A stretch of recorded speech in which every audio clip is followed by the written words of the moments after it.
तो भैया एक लड़का है जो इस दुनिया से मतलब ही दुनिया से बहुत परेशान हो गया है। अच्छा। तो वो अपनी माँ से कुछ कहता है, ऐसा क्या कहता है? कि दुनिया बुरी है अपनी गोद से उतारा क्यों है। क्या बात है? दुनिया बुरी है अपनी गोद से उतारा क्यों है। माँ मैं बुरा ही अच्छा था मुझको सुधारा क्यों है। तूने झुककर चलना सिखाया है, लोगों ने खराब रवैया दिखाया है। याद है ना मैं अंधेरे में कैसे डरा करता था, तेरे निवाले से ही तो पेट भरा करता था।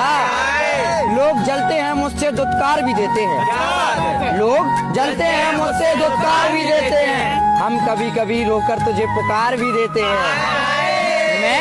मैं ठीक हूँ, मुझे कुछ हुआ नहीं है, बस परेशान हूँ तेरी दुआ नहीं है। और मेरे बाल बिखरे थे इनको सवारा क्यों है। मेरे बाल बिखरे थे इनको सवारा क्यों है। माँ मैं बुरा ही अच्छा था मुझको सुधारा क्यों है।